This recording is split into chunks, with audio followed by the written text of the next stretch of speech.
Okay.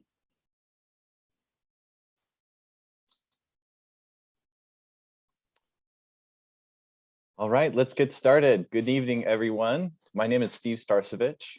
I'm the leader of the Sustainability Coalition's Transportation Action Team. On behalf of the team, I'd like to welcome you to tonight's event. Much of the work of our team focuses on transportation options, encouraging people to get out of their cars and to walk, bike, or ride the bus. But one of our goals is also to help community members reduce their gasoline consumption by encouraging the use of fuel-efficient and renewable energy vehicles. Prior to the onset of COVID, we were offering monthly electric vehicle house parties to share information with community members about how to transition from gas-powered vehicles to electric vehicles. And we expect those to resume once the pandemic winds down. But we know that the transition from fossil fuels to renewables needs to happen on a much larger scale. And that's the focus of tonight's program. The latest report from the world's climate scientists, as well as our own experience during this summer's heat waves, have made it very clear that we no longer have the luxury of making a gradual transition away from coal, oil, and gas. Our situation calls for urgent action now. We know that there's no more time for business as usual. And that's why we jumped at the chance when Christy Anderson-Brecken offered to make a presentation about opportunities to electrify our transportation system at the state level. Christy is president of the Oregon Citizens Utility Board, which represents the interests of Oregon's residential utility customers before administrative, judicial, and legislative bodies. Christy is also an instructor in the Department of Applied Economics at Oregon State University. She teaches agricultural law, environmental law, introduction to environmental law, policy and economics and food systems. Excuse me. Christy received her law degree from the University of Minnesota in 2005 and a master's degree in agricultural and resource economics at OSU in 2011. Welcome, Christy. Thank you. Zoom did kick me out for a second there and I'm back, but I'm a little nervous about, we might have a little technical issue with sharing my screen. So let's find out. Yeah, so I am a lawyer and an economist, and I always tell my students, you can just like, you know, hate me up front. That's fine. I know, like, the two least popular professions in the world, but I did it because I think they are two very powerful positions if you want to make, or professions if you want to change something about the world, right? So so that was my motivation for getting into it, and I'm just kind of a wonky policy nerd, so that's the way I roll, and we're going to roll wonky tonight too. So let me try and share my screen again. Beware, we might have some kind of issue. All right, you can see my screen. I'm going to go presenter mode. Presenter, please. Okay, all good?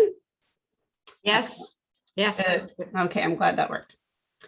I have been teaching on Zoom for like a year, 18 months or something, but I very rarely teach from PowerPoints and share my screen. So this is a tiny bit new to me. I'm a little more off the cuff. So we'll do a little bit of everything.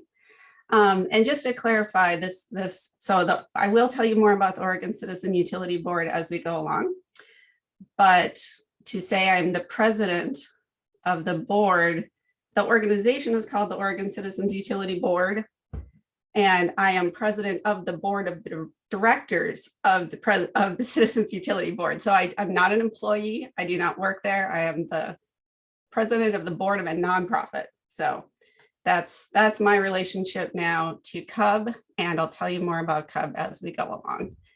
Okay, now a couple of things. Please Zoom responsibly.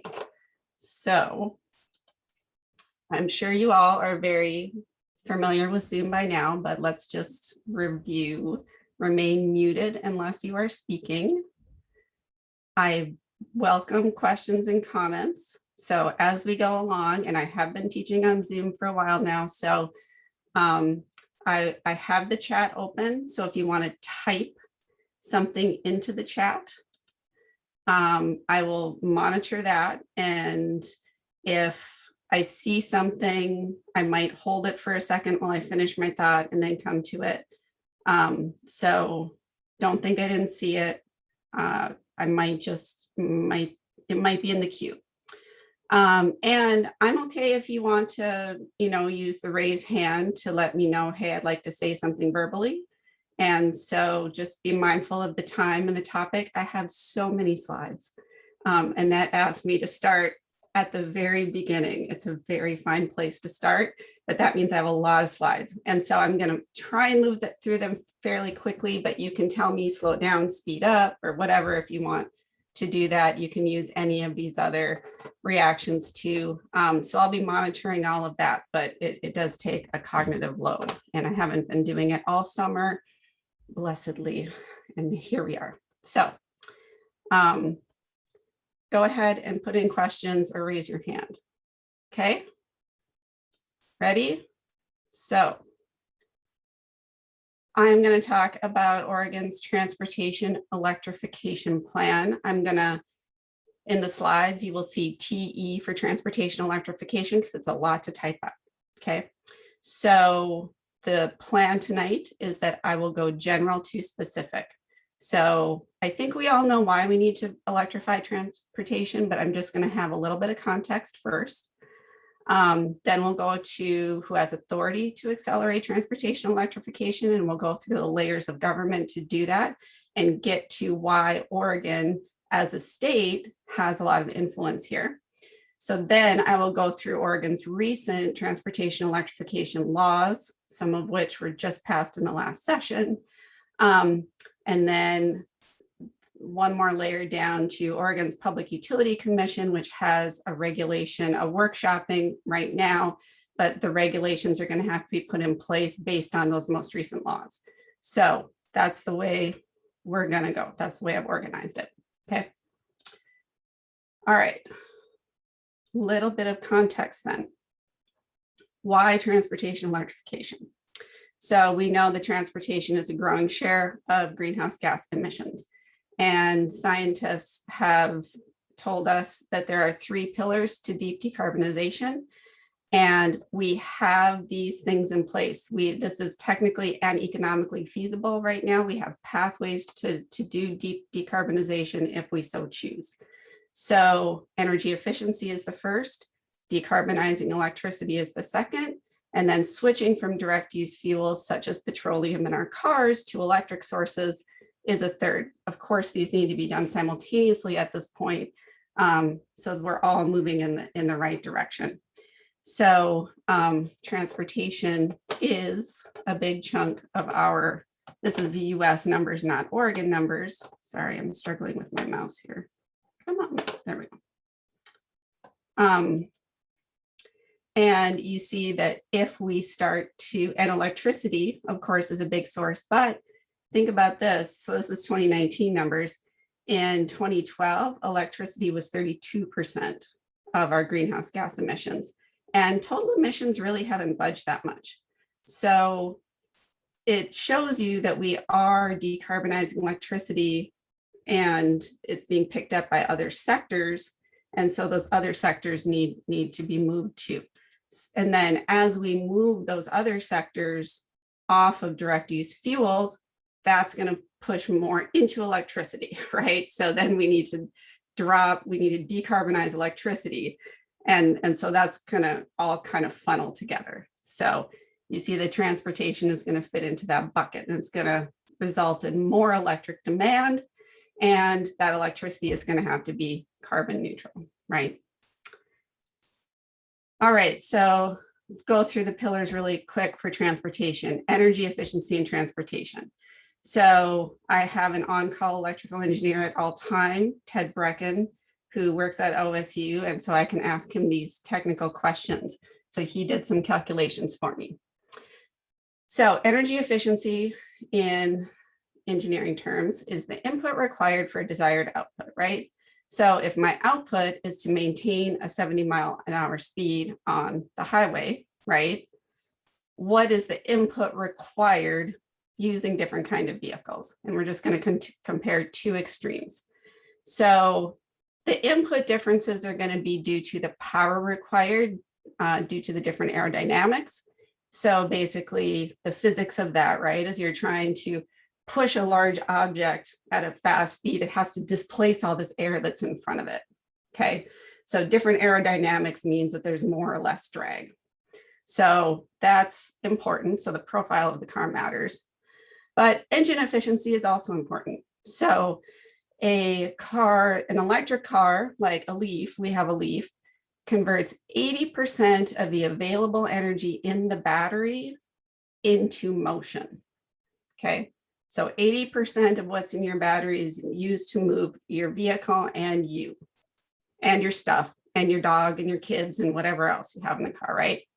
A Hummer and any internal combustion engine that uses gasoline, or I don't know how diesel is different. It's going to be a minute difference. An internal combustion engine converts only 20% of the available energy in gasoline into motion. Where does the rest of it go? It's heat, right? It's noise, it's unburned hydrocarbons that are incompletely burned. So all that potential energy in the gasoline, we only use 20% of it to move stuff. So it is super inefficient. So that's bad. So this is why energy efficiency is useful, right? So what's the difference between these two vehicles? The input of potential energy to reach the same 70 miles an hour, we estimate, is that the Leaf's, the energy required from the battery of the Leaf is enough to run 16 homes.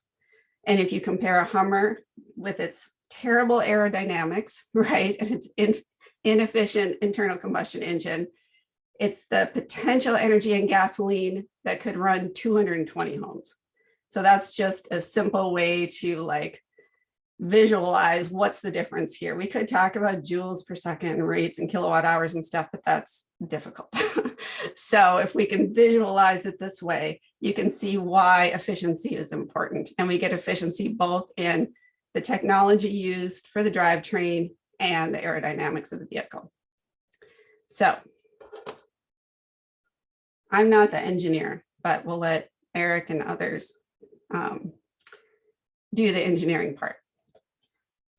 All right, so pillars 2 and 3 we'll do together. So pillar 2 is decarbonizing electricity. Pillar 3 is electrifying, right? Switching from direct use fossil fuels. So Oregon just passed a new law. You're all probably aware, HB 2021, 100% clean energy for all by 2040. It is the most ambitious renewable portfolio or clean electricity standard in the country.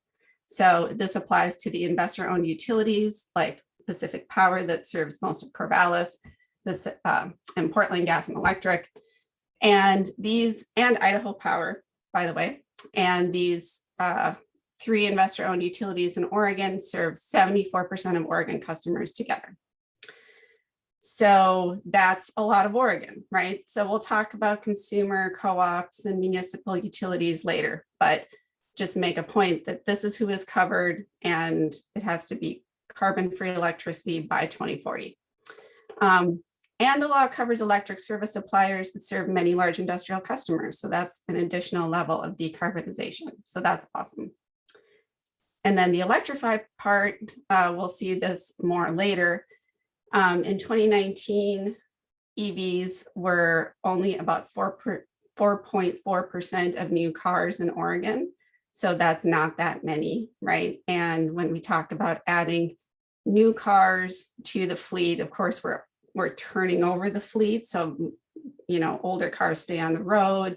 We add new cars, but if only 4.4% of new cars are EVs, we're not turning that fleet over very quickly. But it's better than the US share, which is only 2.3%. So, yeah, there we go. Sorry.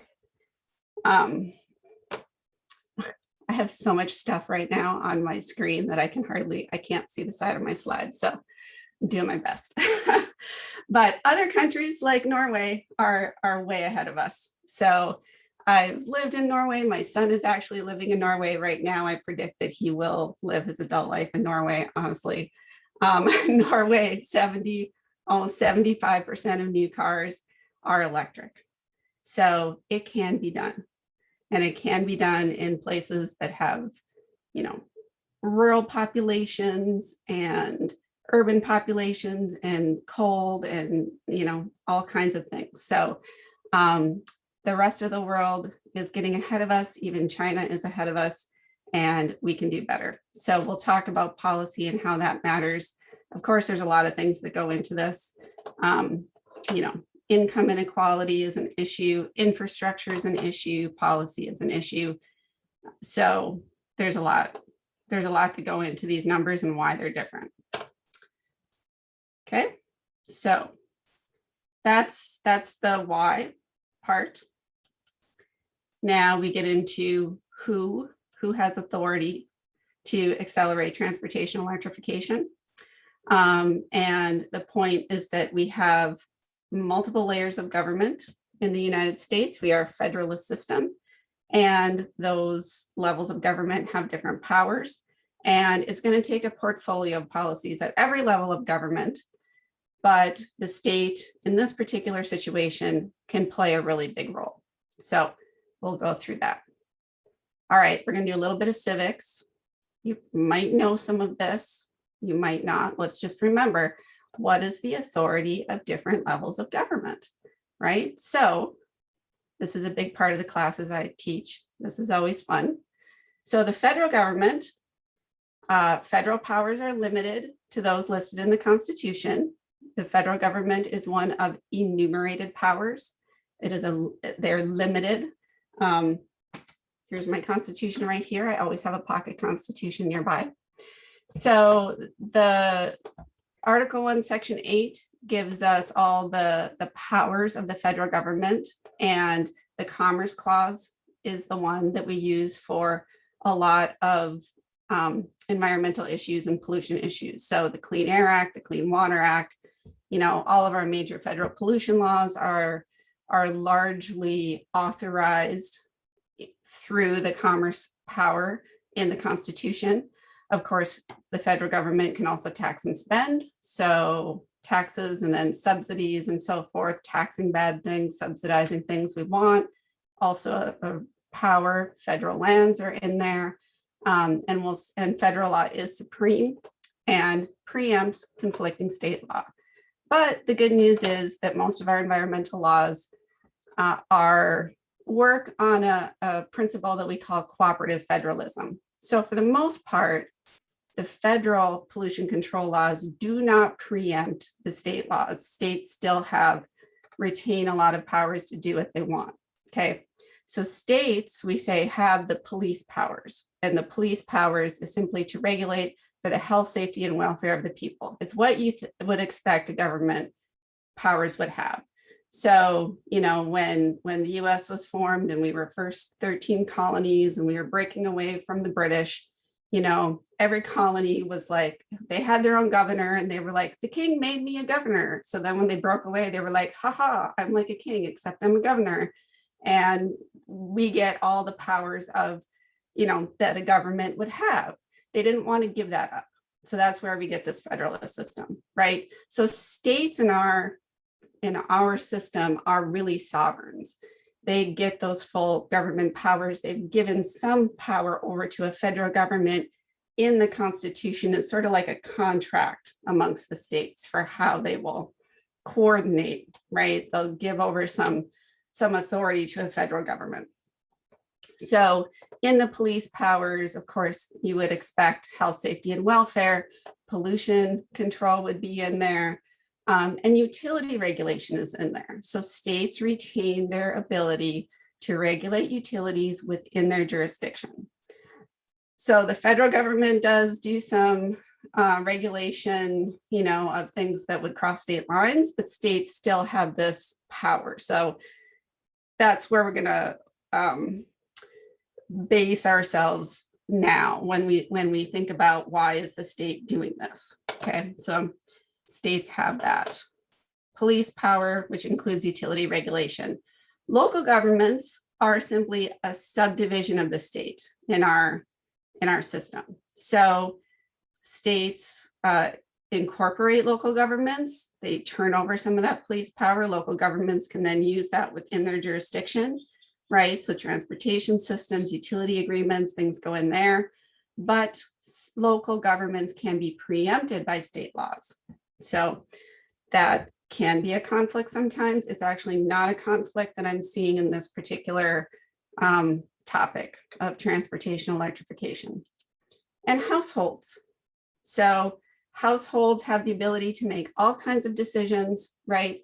But all of our decisions are really constrained by the infrastructure that's here and our budgets, right? And this entire system that has been built up over many decisions that have been made at multiple levels of government.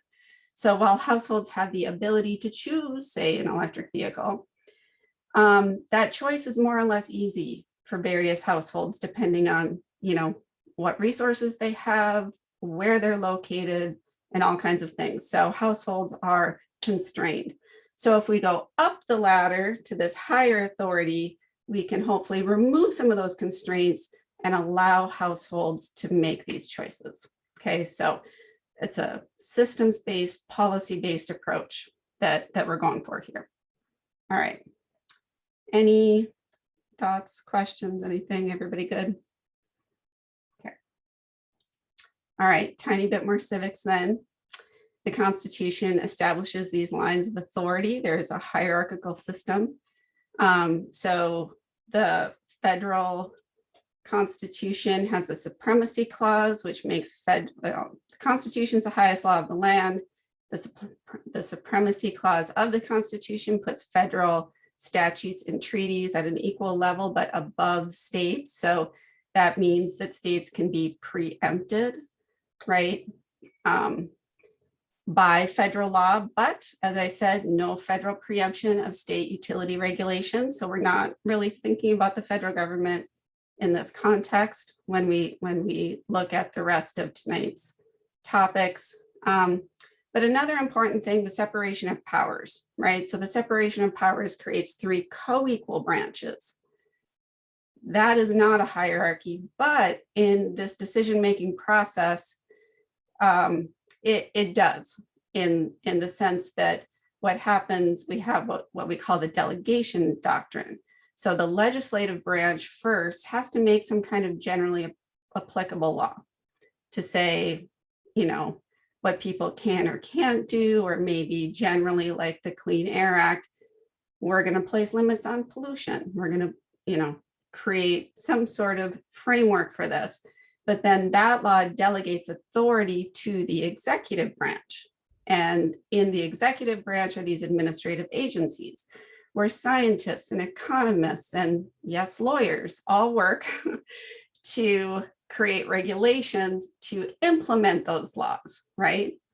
And then in addition, executive orders from the executive branch, so at state level would be the government, can only direct agencies as to how they carry out their authority that has been delegated by the legislative branch.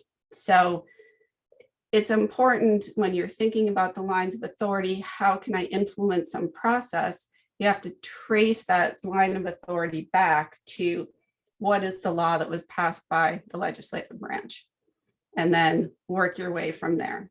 Okay, so this all makes sense in the context of talking about both what the Oregon legislature has done and then what the PUC is doing right now.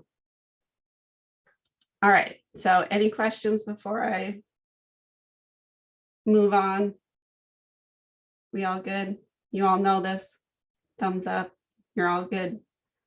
Active citizens. Excellent. All right. So how can Oregon accelerate transportation electrification? I will go through several points. First, why are electric utilities regulated in the first place? Who participates in that regulation and how? What kind of regulation are we talking about? What's there? And what is there are laws passed by the legislative branch. So I'll tell you about what's been happening in the last few years at the Oregon legislature. And then the executive branch, as I said, we have executive orders instructing agencies how they carry out their jobs. And we have administrative agencies, specifically the Public Utility Commission. Okay, so this is the order of operations going forward. So first, which utilities are regulated? So I said up front that Pacific Power, Portland Gas, General Electric, sorry, and Idaho Power are covered under the 100% clean energy for all bill, right? So why investor-owned utilities? We really have three kinds of utilities, okay? We have municipal-owned utilities like in Eugene. We have consumer co-ops. Some of you might be customers of Consumers Power, right? That serves part of Corvallis.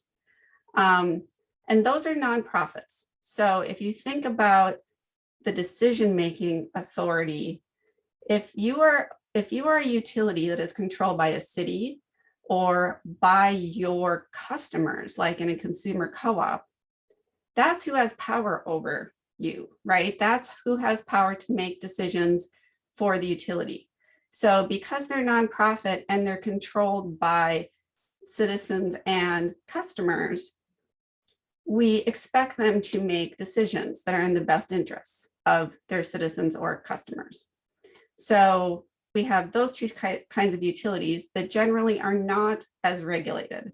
And they are in terms of, some safety requirements, some technical stuff, but we don't regulate them the way that we regulate investor-owned utilities, because those are owned by shareholders, right? And they're in it for a profit.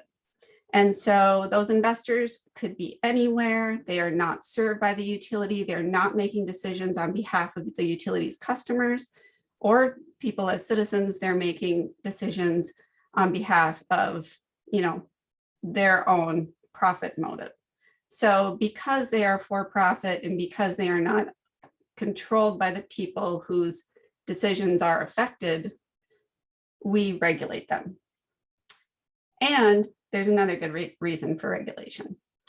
One other thing about investor-owned utilities. So they tend to be big and they tend to be vertically integrated. So investor-owned utilities will own generation, they will own transmission, and they will own distribution to different customers, right? So their business is all of these things.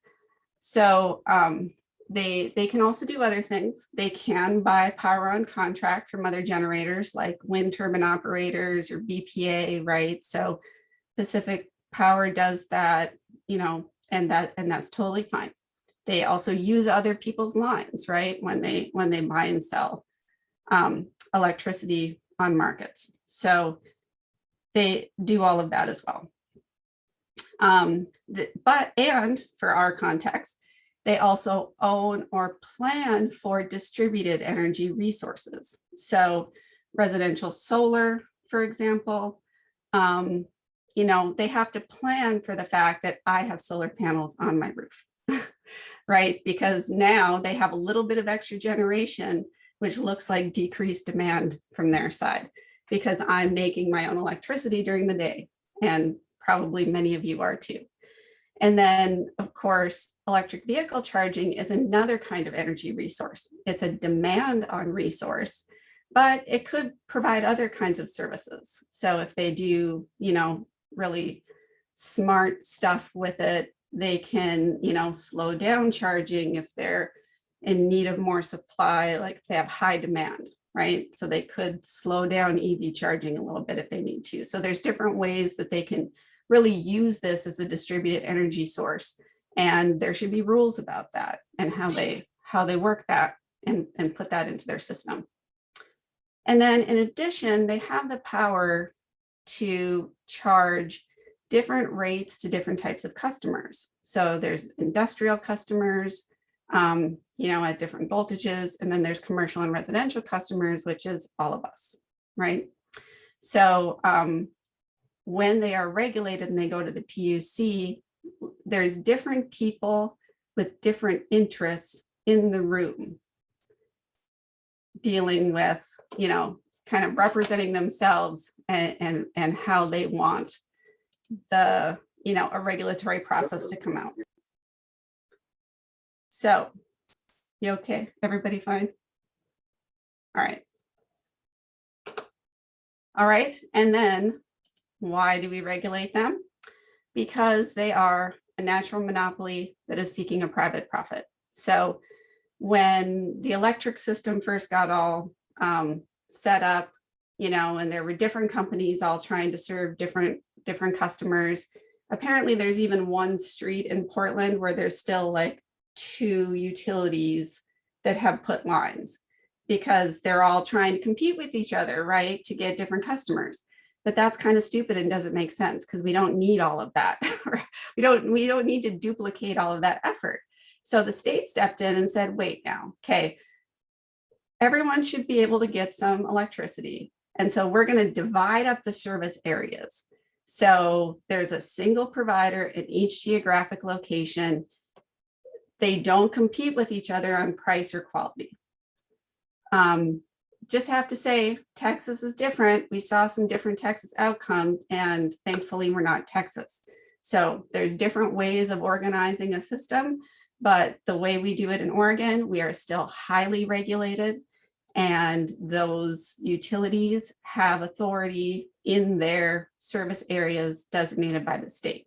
Therefore, the state regulates them because there's no other check on their power. So as I said, Pacific Power that serves us, Portland General Electric, Idaho Power are the investor-owned utilities in Oregon. So those state laws regulate them so that they provide us with safe, affordable electricity. Let's add in reliable, let's add in accessible and equitable and resilient, right? We want all of these things from our electric systems because we know they're really important. They're considered a public service, you know, imbued with the public interest now. And electric utilities, because they're given this monopoly in their service territory, they have a legal obligation to serve demand. And so they have to serve the increased demand from electric vehicles, and they can do a lot to accelerate electric vehicles adoption through the kinds of programs and rates and, you know, everything that they provide. So they can be a big player in this area. They can be really helpful.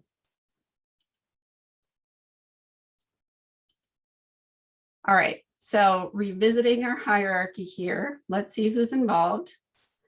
So the Oregon Public Utility Commission is the authority that under, you know, Oregon statutes, there's several chapters that deal with electric utilities that the Public Utility Commission implements. And so we're going to be talking about the Public Utility Commission making regulations pursuant to those statutes today. Okay, so that's the legal setup. Just to point out that yes, the federal government does have statutes and regulations through the EPA that do affect electric utilities, like the Clean Air Act has regulations about pollution control from coal plants, for example, you know, any kind of fossil plant that exists. And they also set vehicle mileage standards, right, for cars. So the federal government does play a role here, but we're going to leave that to the side for a moment. Eric, do you have a question? Yeah, in this case, who makes state administrative law? Who actually writes that law? Well, the Public Utility Commission is, gosh, I'm blanking on how many people are on the commission. I feel like there's 3 commissioners. Megan Decker is the chair right now and has been for a little while. She is appointed by the governor, as the heads of administrative agencies are. And so that's who writes orders. So the Public Utility Commission, we call them orders. They issue orders that are either generally applicable, like this is our process for evaluating, certain types of utility issues. And then they do a more specific thing that I'll tell you about in a minute, where the utilities have to go before the Public Utility Commission for very specific things, like what rates they charge us as customers. And then the Public Utility Commission has to approve those rates. So they write orders doing all of those things. Does that make sense? Yep, thank you. You're welcome. Yeah, and well, we're going to talk about, that's a great segue. Okay, so now we're going to talk about who participates in this and how. So anybody else have questions?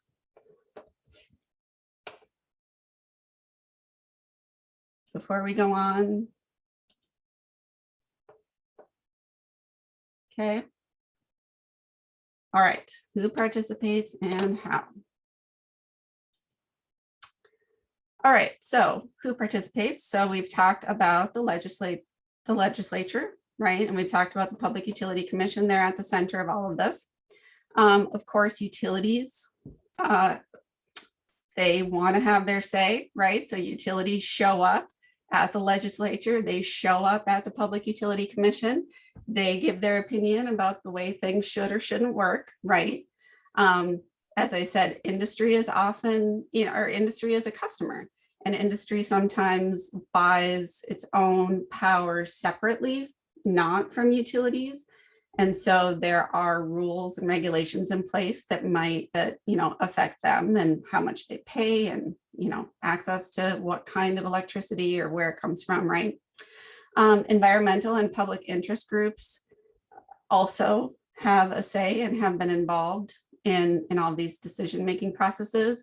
And of course, rate makers, us and citizens, we all have interests along that whole spectrum. And another important player here that's actually really pretty unique to Oregon, or I'm sorry, pretty unique in the United States. There's only a couple of citizens utility boards in states in the United States. California has an independent nonprofit that's not kind of authorized by state law the way ours is. Wisconsin was the first citizens utility board. Some other states have some like offices in the Attorney General's office, but of course that's not like independent from the governor's office. So it's not as independent as CUB. And so CUB is let's go on to this one. Oregon CUB was created actually through a ballot initiative, which is really cool, in 1984. It is an independent nonprofit that is required to exist by state law. And its purpose, its mission, is to be the voice for residential utility customers to counter that utility and industry power at the Public Utility Commission, and CUB works in the legislature as well. Okay, so that's what CUB is. That's the general of what they do. CUB is, I didn't know about CUB until somebody approached me about being on the board. So I find that CUB kind of flies under the radar, but the more I have learned, the more I realized how much CUB, we say, punches above their weight. For a small organization, has a lot of influence over utility issues. So if you haven't heard about CUB, here's a little bit more. So CUB advocates for utility policy that reflects the needs and values of Oregonians, right? Because they are representing us at the Public Utility Commission and the legislature. So affordability has always been important, fair rates for ratepayers, because remember, this is investor-owned utilities that have a profit motive, and so they're going to charge us as much as they possibly can. And so to have someone else at the PUC saying, oh, no, like that rate is too high, you cannot do that, that balances, right, the representation in front of that decision-making body. Accessibility has been really important. CUB wrote the COVID-19 protections, that was the utility shut-off moratorium. There's payment deferral programs, there's repayment programs that are now underway for people affected by COVID in the utility space. So that has been really important. Reliable and resilient, they think about, and we need to do more work on, wildfire preparedness and so forth. And CUB has long been an advocate for clean energy too. And, it's the recognition, that when you do the economics, you realize that clean energy is actually more affordable, more accessible, more reliable, more resilient if you implement it correctly. So CUB has long advocated for clean energy and was a part of the settlement that closed down the Boardman plant early, the coal to clean law, all that kind of stuff. It's amazing when I learn more about CUB history, just how much they have been in the room where all of that happens. There's a question. So yes, Northwest Natural is also a regulated investor-owned utility. So CUB does participate in all of the regulatory proceedings about Northwest Natural. And so next week, actually, same time, same place, Annette will send a link. I'm going to do basically the same presentation, except for the future of natural gas docket that's going on at the PUC right now. So we will talk about natural gas next week. All right. Okay, so as you know, I am the policy wonk, and this is why I dig CUB so much. They speak the language of economics and law, because most of us cannot do that kind of analysis and show up at the PUC, right? But CUB does. So look at all those graphs. Oh my gosh. So they have a general counsel, they have their own lawyer, they have a couple of economists who do all kinds of great work. They have, lobbyists and communications people, organizers to, work with other community organizations. They've worked with everybody from AARP to, their day, the environmental justice group that had a big role in the 100% clean energy law that just passed. Really has been an important player in this sector. So any questions about CUB or what they do? So I'm drawing a lot of this information from leaning on CUB's experts, because they have been, CUB did have a role in one of the workshops around transportation electrification. They have a position on what the PUC should do. And so I'm drawing a lot on that as the consumer advocate.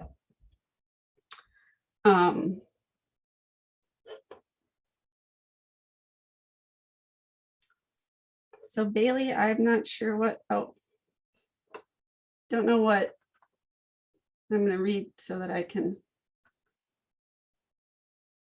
that we're not aware of the impacts of different energy sources. Yeah, so I will address that just a tiny bit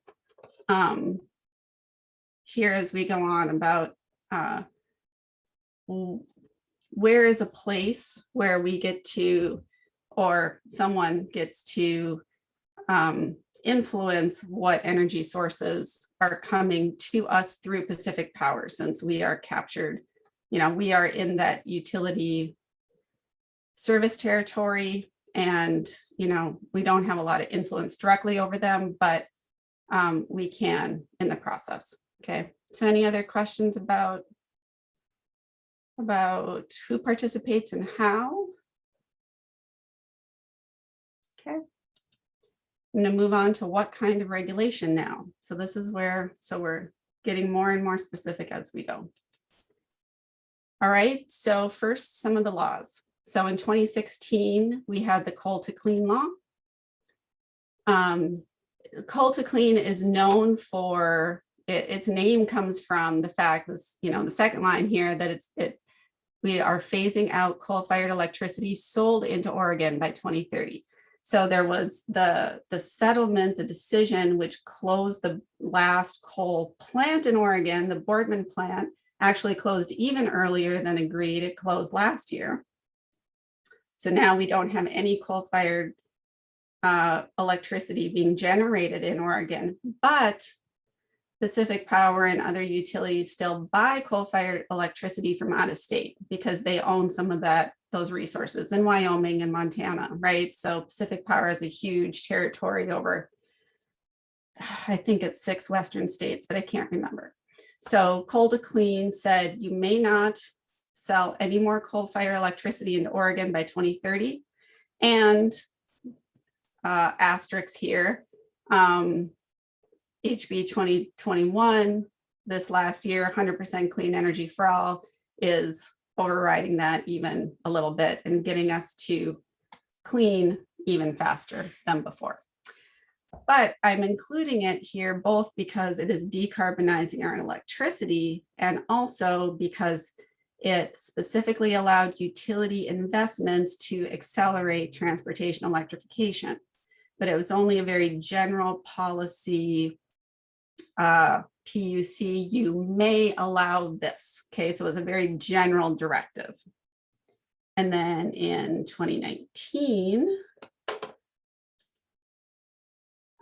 we had another bill, SB 1044, that set big goals. So it directed agencies to reach a goal of 90% of new car sales to be EVs by 2035 and to consider equitable access to that. It also allowed school districts to use some of their public purpose funding, right, which is that fee that we pay on our Pacific Power bill that goes into a fund that funds the Energy Trust of Oregon, but also energy efficiency in public spaces too. So it said that school districts could use some of that money to electrify bus fleets after they do their weatherization. So the legislature's been thinking about this now for about 5 years, but only in very general terms, saying, this is a good idea. And then chronologically, in 2020, after a couple of sessions where we had a cap and trade bill proposed, we were gonna put a price on carbon, and Republicans walked out, and that didn't happen. Then Governor Brown issued Executive Order 2004 that directs state agencies to take actions to reduce and regulate greenhouse gas emissions. But remember, those agencies can only do what they are already authorized to do by existing state law, right? So the governor can't just make her own cap and trade program. It has to be pursuant to existing statutory authority. So look at this big list of agencies. They all have statutory authority to do various things to reduce greenhouse gas emissions, just not in that more sweeping way that an overall statewide law would have done. So the Public Utilities Commission does have a charge under this executive order.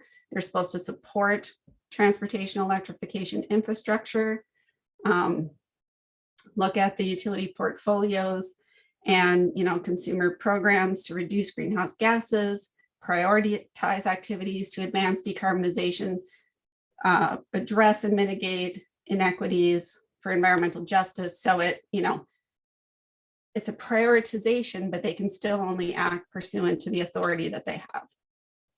So the PUC does, though, need to keep this in mind.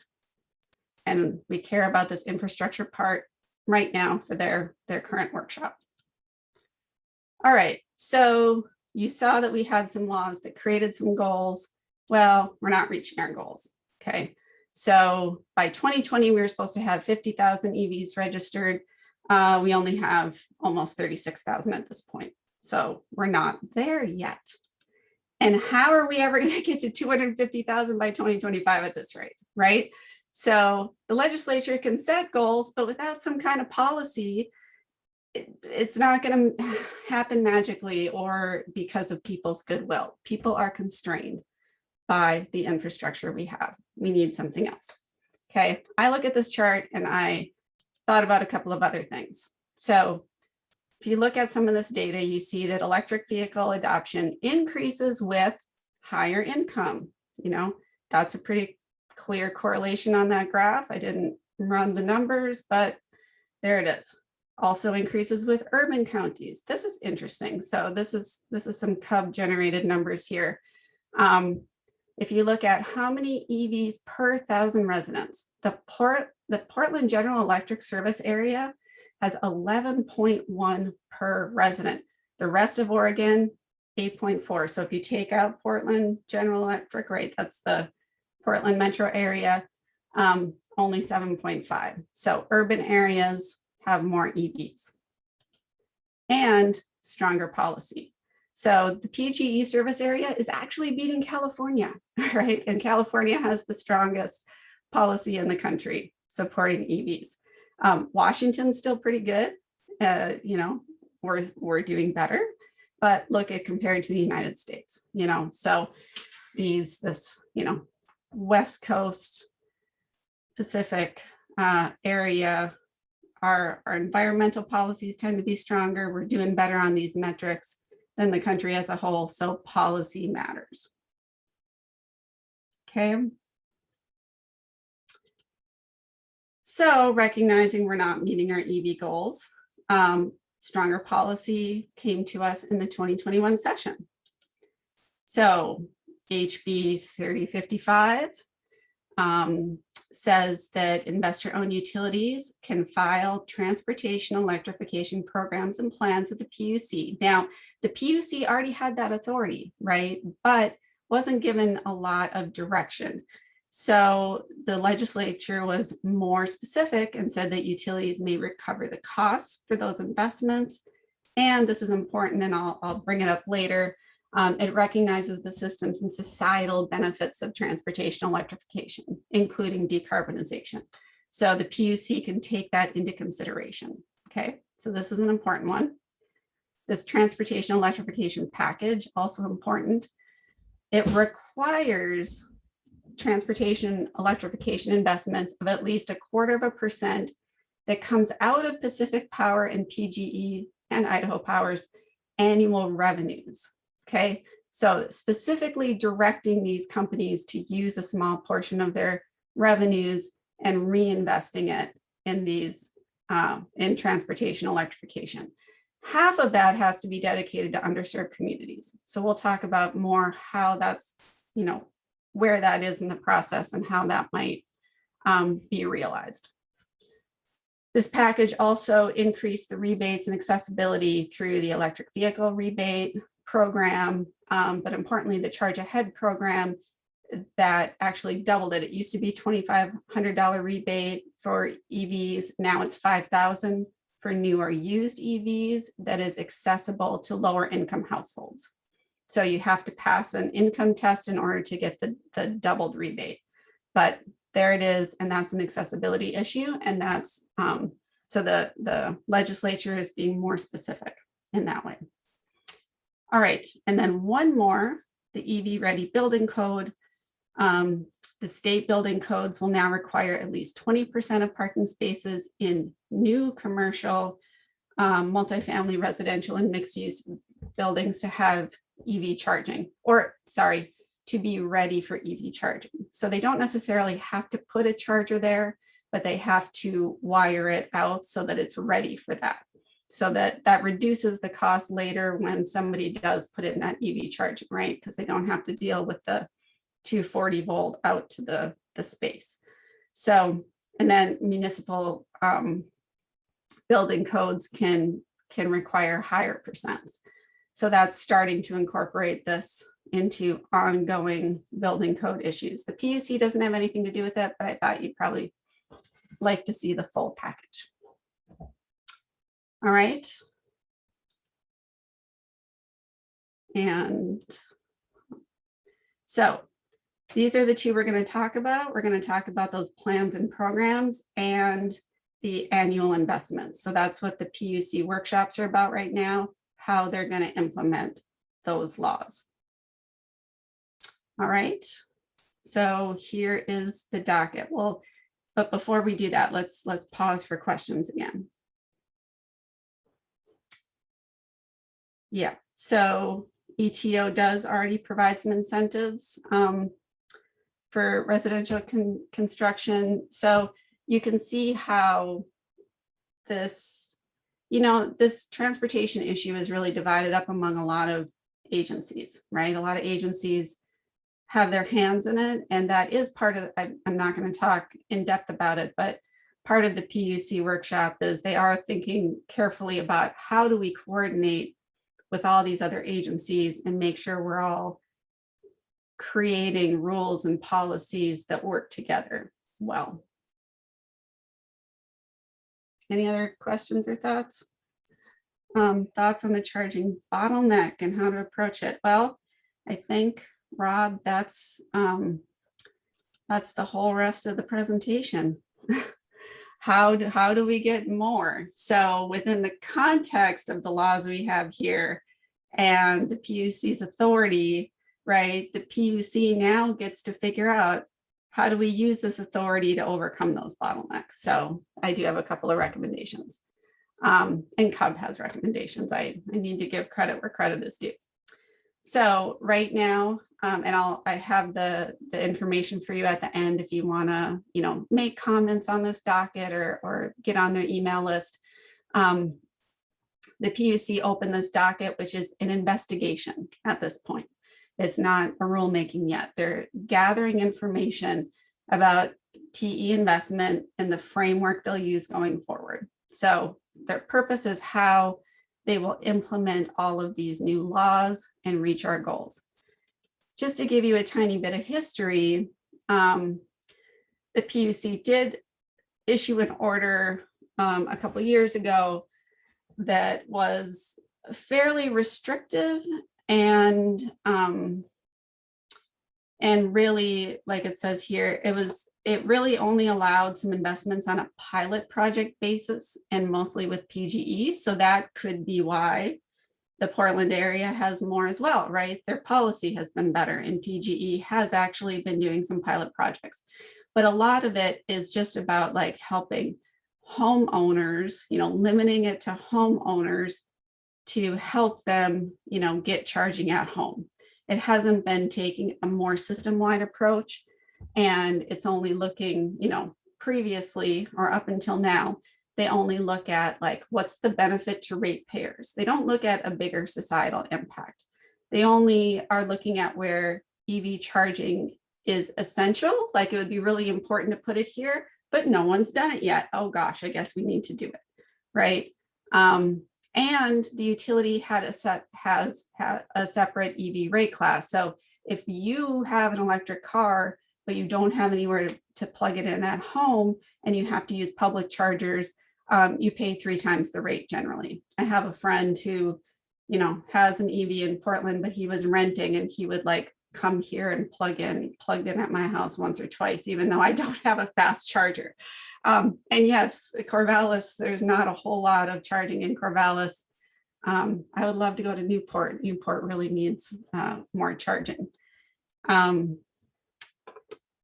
I will not discuss commercial truck decarbonization. That's not in this particular investigation, so I have not looked at it in any more detail right now. Sorry. All right. Need to just, yeah. All right, so these are the 3 topics that I pulled out of this investigation. They've been doing, well, they've done 5 out of 6 workshops now. The slides from the workshops are all online if you want to look through them. And so between, talking to CUB staff who has been there and who has contributed and looking at the slides myself, I kind of pulled out these 3 things that I wanted to highlight for you. Okay, so we'll talk about each of these. One, that the utility investment portfolio has to be submitted every 2 years to the PUC. And it could be part of the integrated resource plans in the future. I'll tell you what those are, because that's an important kind of bigger framework where you can be involved, and it's really important. Secondly, I'll talk about their choice of method to analyze prudent utility investments, and that flows into the utility rate making process. So we'll talk about that framework, and we'll talk about equity and programs and process too. So in talking about these deeper dives, remember that the PUC has a whole framework already for thinking about what infrastructure does the utility already invest in, right? Is it new distribution lines? Is it new transmission lines? Is it new generation? Is it, right? They already have this whole framework for thinking about what the utility can invest in. And they have a whole framework for thinking about how much can the utility charge customers, right? So when we're talking about, you know, this new sector, we need to fit it into that framework and make it make sense in that framework. But there's also this amazing opportunity to open up the framework right now because of some of that legislation that was just passed. So that's the context for what we see next. We're getting deeper and deeper and deeper here. Okay, so first thing. So utility programs and investments have to be submitted every 2 years. So this law that we talked about before requires utilities to submit their plans every 2 years. So one question is, plan for how long, right? So you could plan for 2 years, you could plan for 5 years, you could plan for 10 years. So that should be something that we think about and the Public Utility Commission should think about. I think CUB would like to see at least 5 years ahead of planning. And so this planning process may resemble or eventually be combined with what utilities already do, which is integrated resource planning or IRPs. Okay, so in an IRP, a utility plans out how it's going to meet its next 20 years of energy needs. So, and they do this every 2 years. So every 2 years, they put out this whole plan, right? This is how much demand we expect. This is where we think we're going to get our electricity from and all of our different resources. And they have to update that every 2 years. So this is actually a great place in the process to have some input about that bigger. I think that goes back to Bailey's comment about where does our electricity come from, right? So when making these plans, the PUC requires them to use the least cost, least risk combination of generation and demand reduction like efficiency. So I'm not sure why that's doing that. Okay, so they may plan for more wind turbines, they may plan for some utility solar, right? They may plan for all the rooftop solar that they expect to go in. That's all of our individual decisions. And they must net meter us, right? Because that's the law. They have to allow us to do that within some constraints. And they are now going to have to plan for what's all the electric vehicle demand going to be and what's all the charging. And so those electric vehicle resources that they put on the system can also be thought about in this context, right? It's a bigger picture system. The IRP process is a stakeholder-driven process. The same group of people that I told you about before get involved. The utilities are there, of course, industry's there because they want cheap power. Developers are often there, and the environmental community has been there more and more recently and pushing utilities to think about the risks involved with their generation sources. Okay. So risk can be considered, you know, as what's the risk of new regulation so that you're going to have to decarbonize. You better start thinking about that now, right? Or risk in terms of wildfire risk. There's all kinds of risk that we can say, you know, raise our hands and say, hey, reduce these risks and create this cleaner electricity.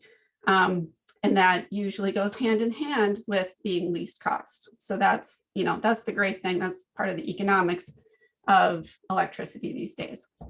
And then after that kind of back and forth process, the utility has workshops, people show up, they say, no, this, that, question the assumptions, all of that.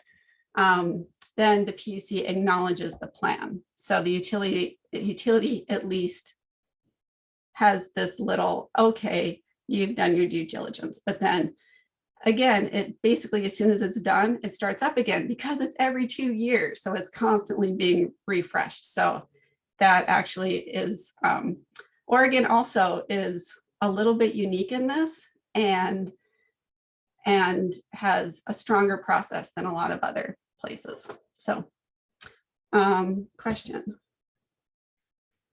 So why wouldn't TE investment be part of the IRP process?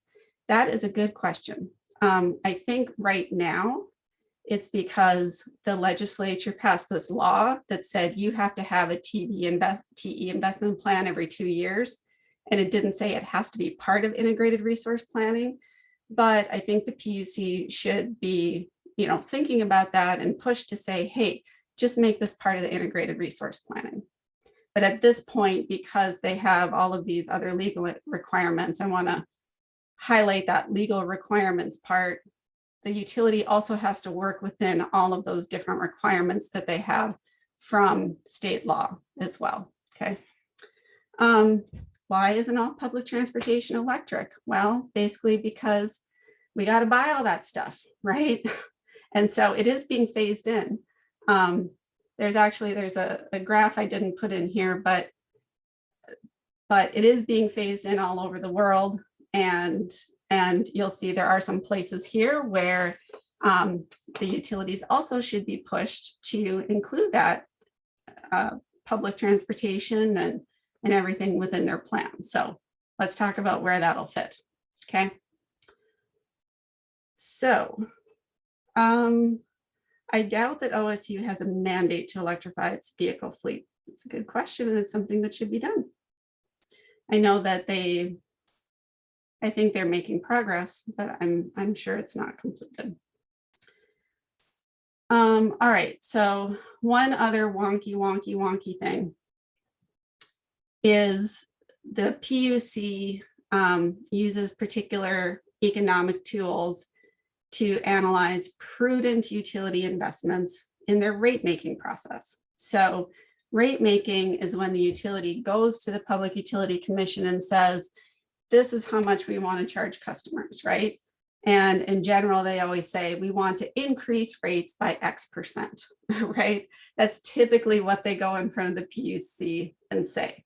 And then they have reasons why they think it needs to be increased. And then CUB and others show up and say, oh, no. You can't do that. So let's see why. Okay, so utilities can charge rates based on their revenue requirement. So that is their operating expenses plus their rate-based investment times the rate of return. So what are all those things? The operating expenses are just what they spend to give us electricity, right? Salaries, benefits, fuel, taxes, depreciation, all that normal stuff. Plus, rate-based investment is its capital expenditures. So generation and transmission infrastructure, but this is where transportation electrification infrastructure can fit in too, right? So when the utility makes some kind of capital investment in something, that's actually what it bases its rates on. So its rate of return has to be considered a fair return on investment to its shareholders. So what's that percent, right, that shareholders should get back? Now, I should have looked up the exact numbers, but last year, Pacific Power submitted a rate making case and said, we want to increase our fair return on investment to our shareholders. And CUB said, oh, Lord, no, we're in a pandemic, right?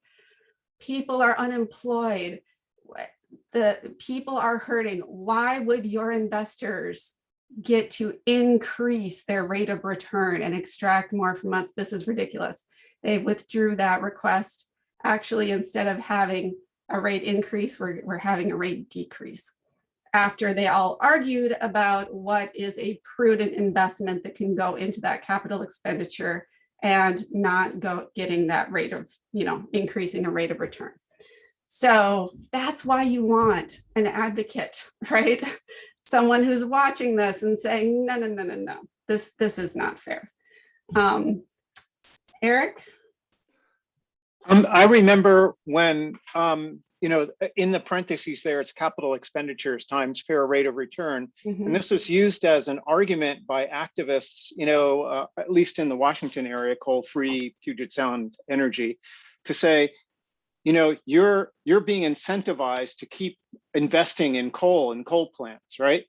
So now the tables have turned. We're trying to incentivize them now to actually spend capital money, which we were trying to get them not to do before. Yeah. But we're still fighting over the fair rate of return on investment. But it as you say, it all costs money. Yeah, it does all cost money. And so this I think is what's important for, for Oregonians, if you want to be involved in this process. The capital expenditures that can be charged to ratepayers have to be prudent. So prudent expenses and investments that are least cost, least risk, and are part of their legal requirements, or I should say, or are legal requirements.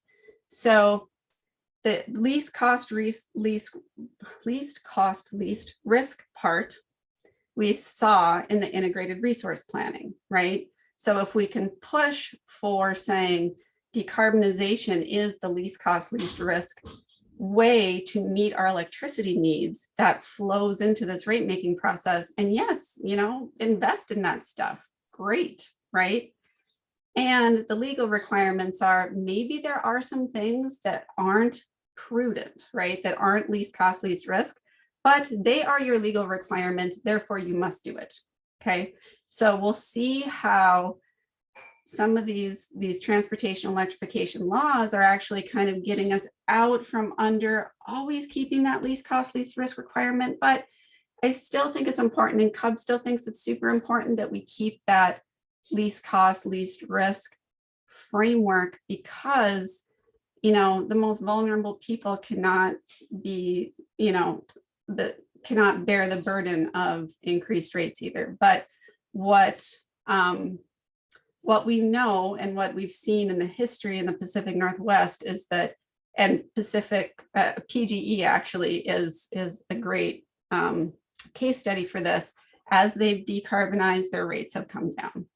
So there is some good evidence that, that these arguments that have been made in the past about getting out of fossil fuels and getting into cleaner energy sources has been good for ratepayers too, right? So, all right, so prudent is important, prudent expenses and investments.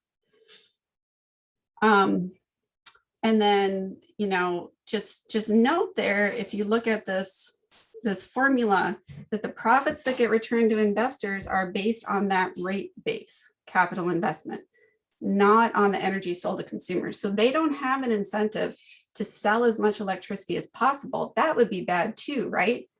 So the least cost, least risk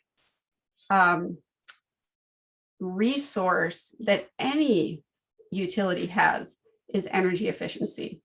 It is the cheapest thing you can do across your whole system, and it has system-wide support, or it has system-wide benefits. So, and it has benefits, of course, to ratepayers too, because then we pay less if we have better energy efficiency. So this formula is actually working pretty well, and Oregon outpaces many places in energy efficiency as well. So that's awesome. All right, thanks, Steve, for sharing that. Yeah. Okay, any other questions about rate making? This is where the wonk really happens. Like, you get those economists and their lawyer in the room, and they will go to town on everything, line by line, what the utility wants to say, charge back to consumers. No, you can't do advertising. No, your name on that stadium doesn't count. You can't charge that to ratepayers. That's advertising. That's good for you, right? So there's all kinds of stuff to take issue with.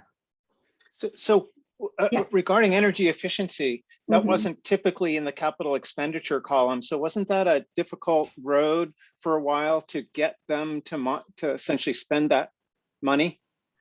So there is the legal requirement about the public purpose charge, and there's another law, I can't remember what number it is. There is another law that requires a certain percent that the utilities themselves invest in energy efficiency that goes through them and not through the Energy Trust. But yeah, I asked my environmental law students to read a PUC order that deals with this least cost, least risk and energy efficiency and why energy efficiency is an investment. Yes, it is a capital expenditure to invest in energy efficiency across the system in big ways and in little ways in all of our houses, right? So, yep. Okay. Progress. All right. I have a few slides left here. There's so much to say. All right. So finally, on point 2, how do we then figure out what is a prudent utility investment in transportation electrification? Okay. And what is legally required? So this is a really important part that we're adding into our decision-making process now, and we need to push the PUC to take this really seriously. So that one of those laws that I showed you says that the PUC must consider the benefits and costs to the electric system as a whole and to society as a whole. So it's not just about the utility and it's not just about the ratepayers anymore. So what costs and benefits can we include? How does this investment reduce greenhouse gases from transportation? How does it reduce ground level conventional pollutants, which are reduced when we get internal combustion engines off the road, right? How does it increase affordability and reliability of the system? How does it remedy environmental justice?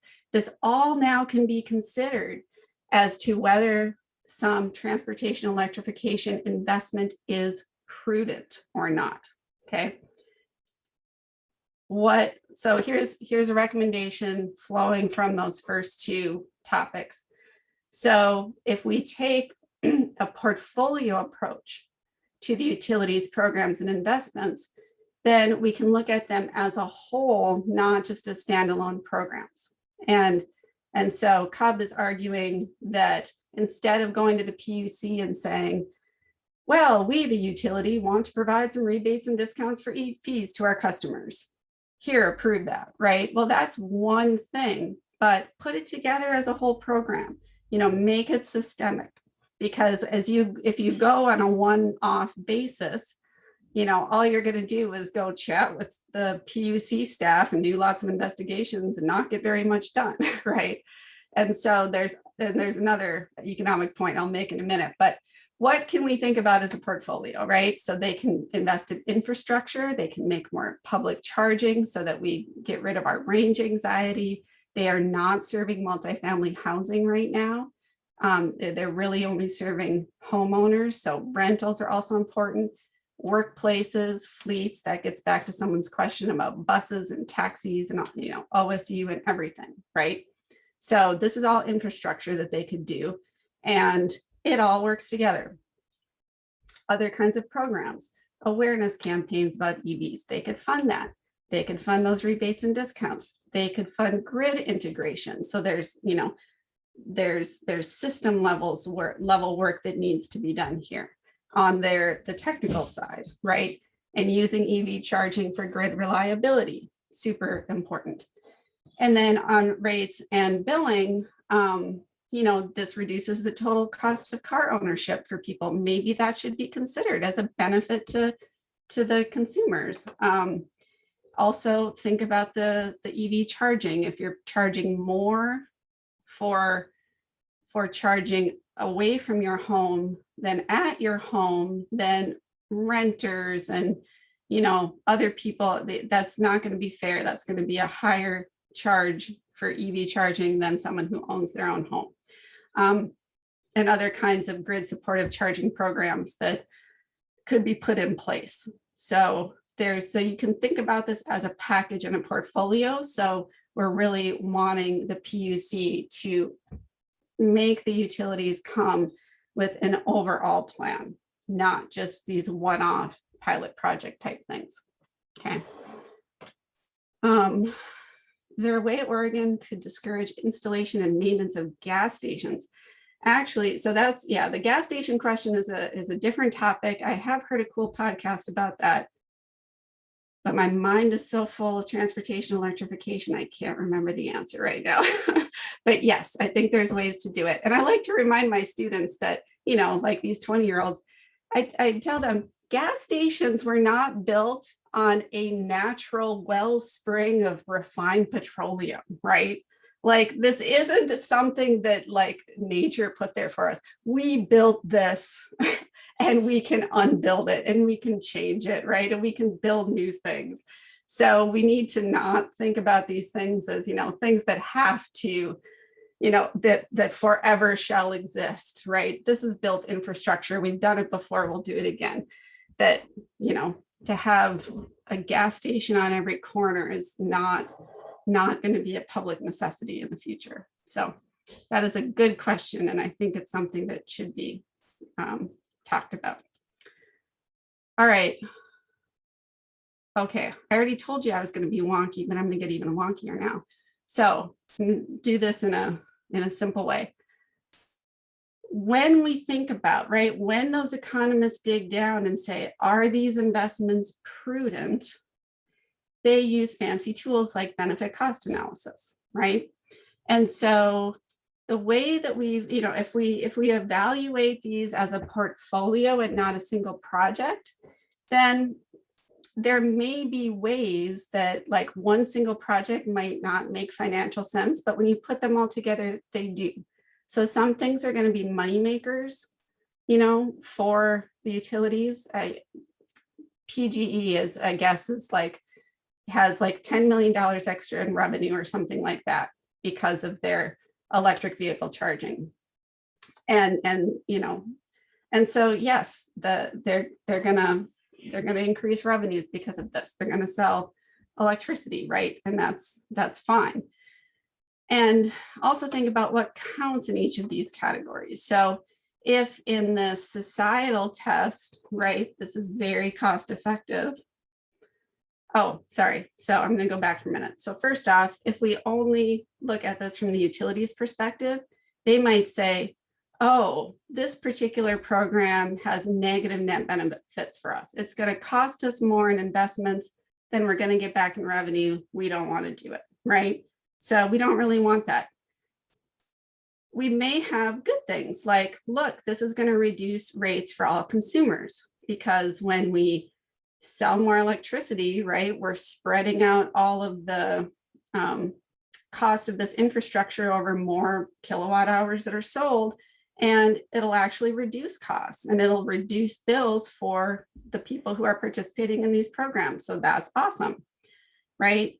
But let's really get to this societal test that, remember, they have to consider what are the benefits and costs to society. And if the society benefits because kids aren't having more asthma attacks because they're, you know, riding on stinky school buses and standing next to them before they get on, that has a big societal benefit. So what we count in these categories really matters. So thinking of all the societal benefits and trying to, you know, put numbers on them and get the PUC to recognize them is important. So, you know, could the PUC approve a portfolio like this? The utility is going to say, not cost effective, but let's weigh out these other things. It's good for ratepayers and it's good for society. And the law says that they can approve programs because they're good for society, right? So let's get this into the decision-making process. And now the law says they can. So they need to figure out what kind of cost benefit analysis they're going to use. So advocating for this is a good thing. All right. I also told you about this 0.25% of revenues has to be spent on infrastructure, half of that on underserved communities. So we're looking at $4 to $5 million a year across PGE and Pacific Core. So the law lists things like rental and multifamily housing, BIPOC communities, And then tribal, rural, frontier, coastal communities, right? People who have range issues, communities harmed by environmental and health hazards, and buses and public transit, right? So we need to have the PUC put all decisions into this environmental justice framework as well, and think about, what are the impacts going to be? And we did actually have a bill in 2017, SB 978, that mandated a PUC study for how they would think about environmental justice. Okay. And more environmental justice community groups are speaking up and individuals are speaking up. And so this is where advocacy also has to happen. And the way PUC is doing this is they now have a director of diversity, equity, and inclusion. So they have someone, a staff person who is dedicated to this, which is awesome. And they had a whole workshop on how to engage with underserved communities. And it's really about the process is so important with environmental justice. Let's not assume we know the needs of communities that are underserved. Let's ask them what their needs are. So their needs may be broader than, I would really love an EV, but range, but charging, right? It might be bigger transportation. They might rather have safety in all transportation modes, like walking, biking, busing. I know that this team is all about that. I am too. They might talk about pollution exposure in transportation everywhere they go. Equitable access to all mobility options. How do we make this available to everybody? The range of age, the range of ability, right? Everything. Affordability, and all the things that we typically think about when we think about EVs. It's probably a bigger pot than that, and it's going to differ by location. So we often think about Portland Metro as soon as I say underserved communities, right? That's what comes to mind. But remember that we're talking about tribal lands or rural communities, coastal communities. Like, the needs are going to differ by location. So we really need to think bigger and target programs for the people who will use them, right? So this should be included as a recommendation. I see a couple more, or one more question. I will get back to that. So this is the list of recommendations that I've been telling you about, but in one slide. So use a portfolio approach, not standalone programs for evaluation. When you have that portfolio of programs and you're deciding whether these are prudent investments, right, you have to say that the social and ratepayer benefits may outweigh some costs if those traditional utility tests are not met. That all PUC decisions should have environmental justice included as they make those decisions, not just those legally required in programs or to be spent on underserved communities. And that engagement and process is super important. So how that happens and having a robust method and system for that. Okay. Questions or thoughts on any of that? So those are my 4 takeaways. And yeah, Lindsay, I don't know what is being done to support Native communities right now. In this process, it's not, I haven't seen specific presentations in any of these workshops about, tribal lands or anything. So that is a good question. There may be separate programs, especially from the federal level, that I am not aware of right now. So I think that's really important. The inverse of the social cost of carbon. What I meant there is we're talking about putting a value on social benefits, right? As opposed to the inverse being, a cost on carbon.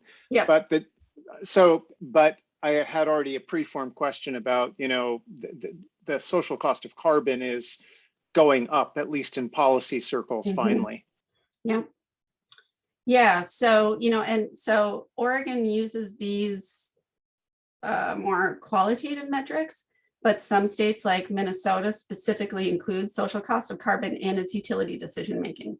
And so different states do different ways, but yeah, the social cost of carbon could actually be seen. I mean, it's literally put an equal sign between them, right? The benefits of decarbonization equals the social cost of carbon, right? So any way you slice it, that is true.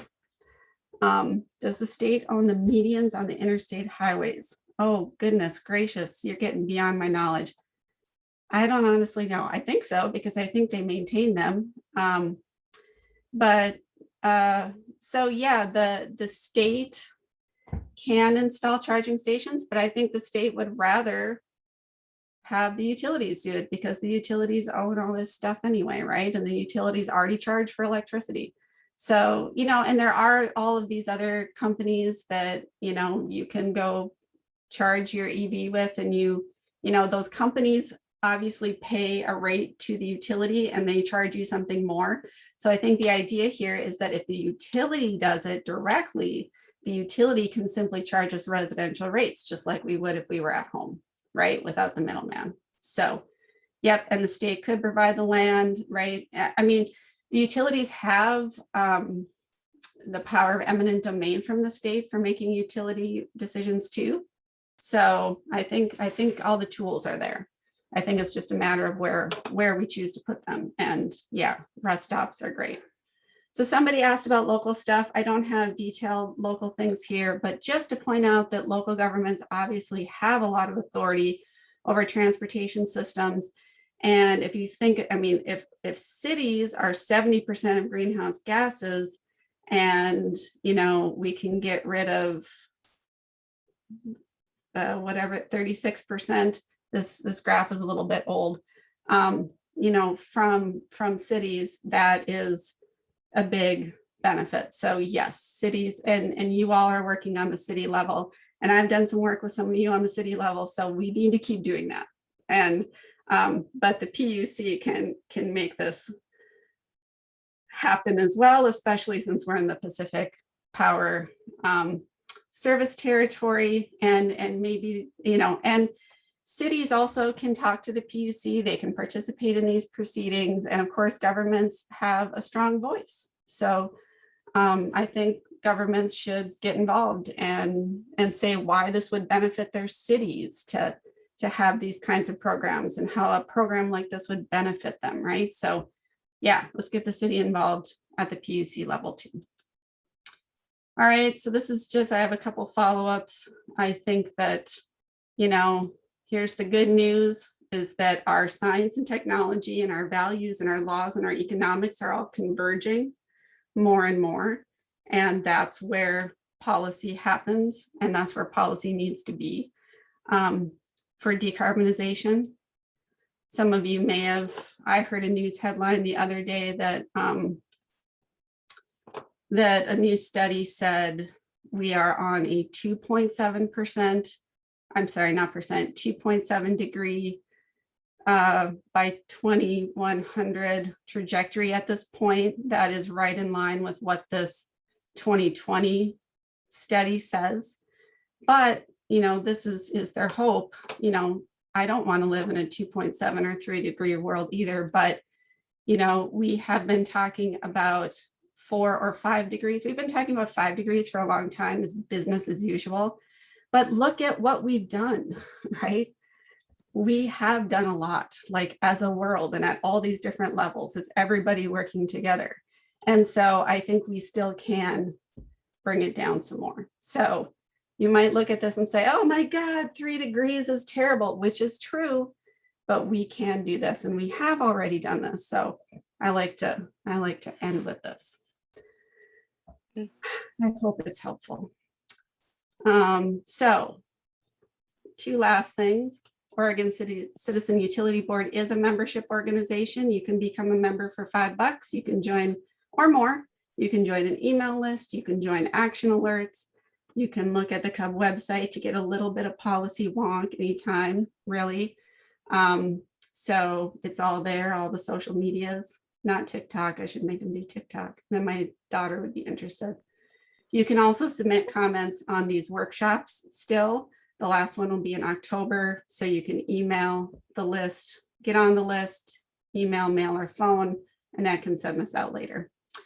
And that's all. That's all. Said it was a lot. Wait, I'm going to stop sharing my screen. Okay, so I'm willing to stick around if anybody else has any other questions. I'm going to catch up on the chat real quick here. So thank you, Lindsay. I hope that's helpful. Sorry, I'm scrolling back up. But anybody can certainly unmute and speak up too. Converting IOUs to co-ops or PUDs. Yeah, you know, that's a tricky question because it's just such big infrastructure, right? There has been talk about community choice aggregation, which would pull, you know, people like or Corvallis out of the Pacific Power Territory. But then you're still left with, where am I going to buy electricity from, right? Somebody still has to manage and maintain all of that. And I think it is powerful to have our voices pushing Pacific Power, because Pacific Power serves all these states. They're all in the Western US. And if they're not being pushed by somebody, and it's clear that Oregon and Washington have really pushed them to decarbonize over the years. I mean, somebody's got to do it. Otherwise, you're going to let Wyoming make the decisions, right? So as unsavory as it is to know that that's where your electricity is coming from, you also still have a voice and you have some power, especially when you have advocates like CUB and environmental groups and everybody getting involved. So yeah.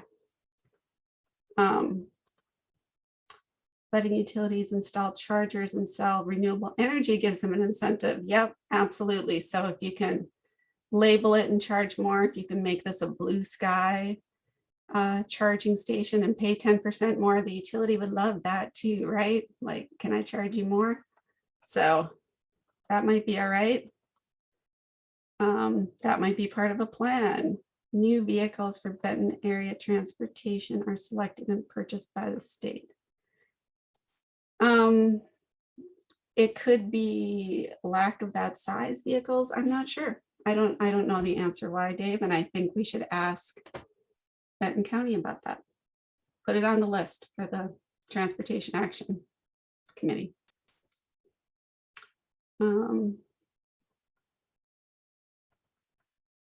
Yeah, I don't know what Eric's question was. I missed that one, but I don't think they're at 10% rate of return on that. But yeah, I don't have the numbers in front of me. Yes, Eric, hopefully we will get on that 1.5 trajectory after the rest of the international commitments. All right, so CUB is not only for electric utilities, it is for like any investor-owned utility, and it does actually not city-owned water utilities. But for some reason, I think there is some interaction with Portland's sewer system, and I can't tell you why that is. But CUB doesn't really deal with, you know, municipal water at all. So it's electric, natural gas, telecom, although telecom, because we don't have landlines anymore, is largely deregulated and happens at the federal level. So the telecom, we don't have a lot of influence over that either, but a little bit. And CUB does push for policies like net neutrality, right? And access to, and broadband and things like that. Those are also utilities that CUB advocates on behalf of residents for. What about companies like Electrify America? Yeah, so there are companies that are setting up and building chargers because there's a market there, right? And they can make money off of it. And so good for them. I know there's different models. I know there's some that like charge a business to have the charger there with the assumption that if you have to park your car in front of that business, you're going to go in and get a cup of coffee, right? Or you're going to go to the mall or something like that. So there's different business models for how independent companies are making that work, but oh my God, the apps, so many apps, right? Yeah, okay. Anything else? I got through all the chat, I think. Thank you for your attention. I hope that was helpful. Annette told me to start at the very beginning, like I said, so it's been a lot. I just had a quick last question, Mhm. especially since we talked about these different domains and where you can be most effective, whether it's at the local level, at the state level, at the federal level, and what's possible is, let's say, advocating for, let's say, a partnership like Sacramento has with Electrify America to get more chargers in. It's kind of a weird thing because they're partnering with one player in the market space. On the other hand, if it gets the job done, it's a win. Yeah, I mean, I think it depends on what, I guess just where you want your money to go. Do we have someone local who will keep the money local or not, right? Or are we gonna export that to someone else? And I think we also just want to think about like what kind of accessibility do we want with that? I mean, I'm just like, so like Tesla and their special charger thing, right? And Tesla has dedicated chargers. And if you want to use, like we have a Leaf, but apparently if I want to use one of the Tesla chargers, I have to buy the Tesla adapter to use the chargers, right? So when we're locking everything up and all of this proprietary everything, like you're just nickel and diming, extracting more and more from people. And that just makes me insane. I just want like uniform standards and adapters and right, just make it accessible, make it easy. It's too hard to figure out all these different, and that's a barrier. We don't need barriers. That's a great question to end on. Thank you so much, Christy. It was a fascinating discussion. Oh, good. I'm glad. Thanks to all of you for attending. As Christy mentioned, get ready to mark your calendars. She'll be doing a second presentation to the Sustainability Coalition next Wednesday, September 29th at 5:30 about the future of natural gas in Oregon. And then if you want to forward this talk to a friend or watch it again, you will find the YouTube link to this talk on the coalition's website and in a few days. And we will also probably pass it around via the coalition's Google group. So thank you all so much. Thank you, Christy. Thank you for hosting. All right. Have a good night, everybody. Good night, everybody.